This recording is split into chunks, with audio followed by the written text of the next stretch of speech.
So రేపు Friday కాబట్టి ఫిన్ నిఫ్టీని కూడా ఫోకస్ చేయొచ్చు.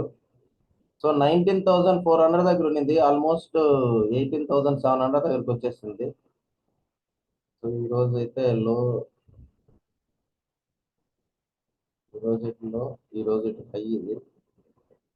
ఒకసారి ఇది కూడా డే టైం ఫ్రేమ్ లో చూసుకుంటే, సో ఆల్మోస్ట్ అన్నిటికీ సేమ్ ప్యాటర్న్సే పడ్డాయి. ఇది కూడా ఒకసారి చూద్దాం. సో ఎన్ని పాయింట్స్? 490 పాయింట్స్ ఉంది. 490 పాయింట్స్ అంటే ఇది ఎక్కడ దాకా రావచ్చు అంటే 18,300 దాకా రావడానికి ఛాన్స్ ఉంది.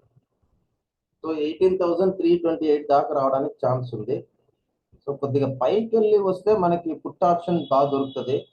సో 19,053. సో 19,053 అనేది కింద 19,053 కానీ టచ్ అయితే మీరు పుట్ ఆప్షన్ డెలివరీ తీసుకోవచ్చు. డెలివరీ కానీ ఇది కానీ. సో లెవెల్స్ అయితే సో మోస్ట్ ఆఫ్ అంతే, 19,053 క్రాస్ అయిందంటే పైకి వెళ్తుంది.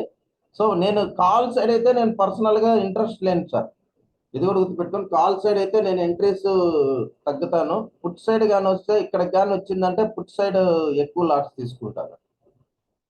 ఓకేనా? ఓఐ ఎలా ఉంటుందో చెప్తాను.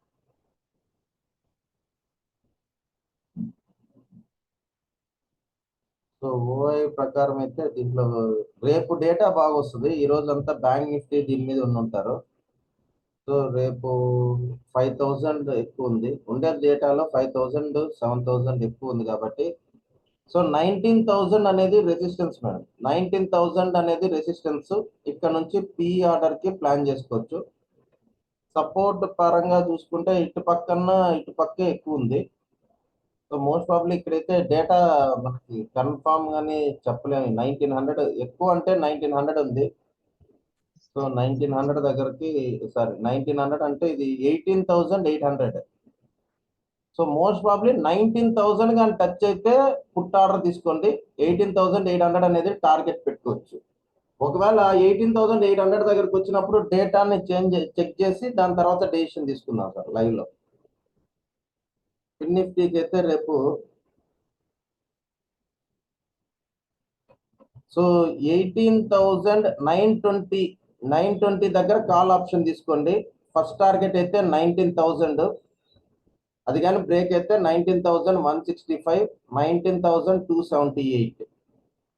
సో 19,000 అనేది టార్గెట్. ఇక్కడ పుట్ ఆప్షన్ చూడండి. ఒకవేళ మార్నింగ్ 18,879 కానీ బ్రేక్ అయిపోతే 18,879 కిందకి కానీ వచ్చేస్తే ఫస్ట్ టార్గెట్ 18,746, 18,633, థర్డ్ టార్గెట్ వచ్చి 18,480. సో 879 కిందకి కానీ వస్తే పుట్ ఆప్షన్ తీసుకోండి. 920 పైన కానీ ఉంటే కాల్ ఆప్షన్ తీసుకొని 19,000 కి ఎగ్జిట్ అయిపోండి. ఇది సేఫ్ అన్నమాట. ఒక 80 పాయింట్స్ వస్తుంది.